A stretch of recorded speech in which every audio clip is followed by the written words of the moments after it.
Hola a todos. Hoy vamos a meternos de lleno en una de las divisiones teológicas más fundamentales y, más duraderas de la historia. Hablamos de la que separa al judaísmo y al cristianismo en torno a una única figura, Jesús de Nazaret. Y la pregunta del millón es esta, ¿no? ¿Cómo es posible que una misma persona, para una fe, sea el Mesías Redentor y para otra, alguien que sencillamente no cumplió con las profecías clave? Es una diferencia que literalmente ha dado forma a civilizaciones enteras. Para intentar entender esto nos vamos a basar en un análisis que lanza una idea, la verdad es que fascinante. Y es que el marco que se utiliza hoy en día para debatir si Jesús fue o no el Mesías, en realidad no se forjó en su época. No. Fue articulado de una forma muy influyente pero que mucho más tarde. Vamos a profundizar en esto. Bien, para entender todo este debate, lo primero es ir al núcleo del concepto. La palabra que está en el centro de todo es Mashiach.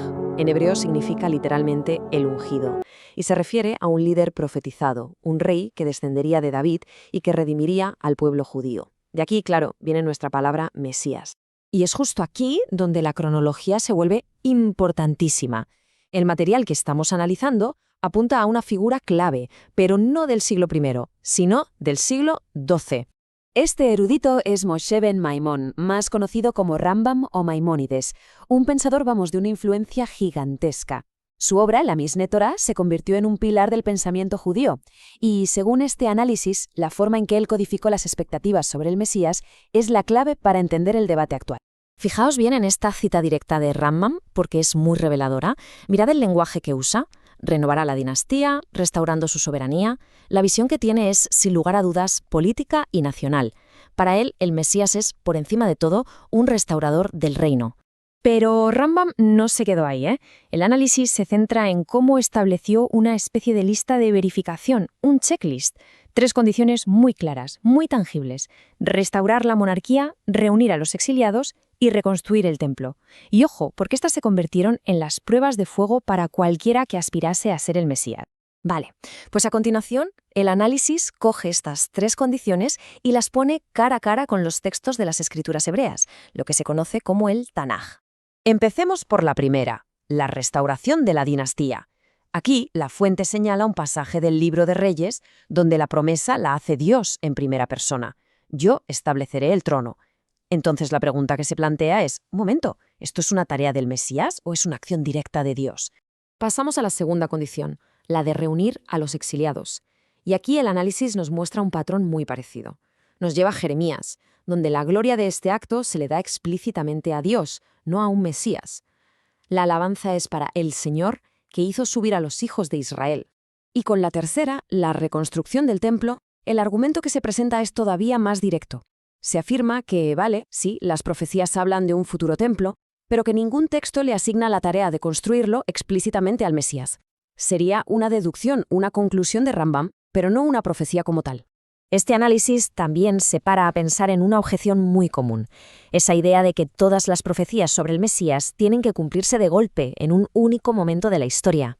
Y para explicar este punto se utiliza una profecía de Jeremías que se dio durante el exilio en Babilonia. La promesa parece muy clara: un regreso a la tierra para siempre, sin que los vuelvan a arrancar.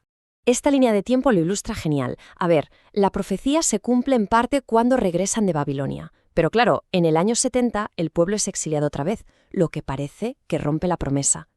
La fuente argumenta que esto demuestra que las profecías pueden tener cumplimientos en varias fases o incluso duales, separados por siglos, y que esa parte de no ser arrancados se refiere a un cumplimiento final que aún está por venir. Bueno, una vez cuestionado el marco de Rambam, el análisis propone otro conjunto de señales, las que, según se argumenta, son los verdaderos marcadores bíblicos para identificar al Mesías. Y estas son las 3 nuevas pruebas que se presentan. Y aquí hay un cambio de enfoque brutal. Ya no se trata de actos nacionales o políticos. Ahora el foco está en características personales y en eventos clave de la vida de un individuo: su linaje, su sufrimiento y su resurrección. La primera señal es el linaje, y se basa en profecías como esta de Isaías. A ver, Jesé era el padre del rey David, así que un vástago del tronco de Jesé es una referencia clarísima a la línea real de David. Para este otro marco, la genealogía no es un detalle sin más, es el primer requisito, la puerta de entrada para cualquier aspirante. La segunda señal, la del siervo sufriente, viene sobre todo de este famoso capítulo de Isaías. Y el argumento aquí es que el lenguaje es súper específico. Fijaos en los pronombres. Él fue traspasado por nuestras rebeliones. Esto sugiere un sufrimiento vicario, o sea, un individuo que sufre en lugar de otros. Un concepto muy diferente a la idea de una nación que sufre por sus propios actos. La diferencia, teológicamente, es abismal. Y por último, la resurrección. El argumento se apoya en este verso del Salmo 16. La lógica que se presenta es la siguiente. Este salmo se le atribuye a David. David, como todo el mundo, murió, y su cuerpo, pues, vio la corrupción, se descompuso. Por tanto, se razona, David no podía estar hablando de sí mismo. Tenía que estar profetizando sobre un futuro descendiente suyo, uno cuya muerte sería distinta, cuyo cuerpo no se descompondría. En otras palabras, uno que resucitaría. Entonces, ¿con qué nos quedamos? Pues nos quedamos con dos marcos de interpretación completamente distintos para los mismos textos antiguos. Esta tabla lo resume a la perfección. Por un lado, el marco de Rambam, que define al Mesías por sus logros nacionales, un rey, un constructor, un legislador. Y por otro, el marco que presenta la fuente, que define al Mesías por su identidad y sus actos, su linaje, su sufrimiento por otros y su victoria sobre la muerte. Al final, lo que vemos es que este desacuerdo de 2 milenios no es solo sobre una persona, es sobre la naturaleza misma de lo que significa ser el Mesías. ¿La misión es política o es espiritual? ¿Las señales son públicas y nacionales o son personales y redentor? Y todo esto nos deja con una última pregunta, una que es bastante potente. A ver, ¿leemos la historia a través de las profecías, buscando cómo encajan las piezas? ¿O es al revés? ¿Son los propios acontecimientos históricos, como la destrucción de un templo o la aparición de un erudito 1000 años después, los que nos obligan a releer y a reinterpretar esas profecías? Es una cuestión que en el fondo sigue latiendo en el corazón de esta antigua división.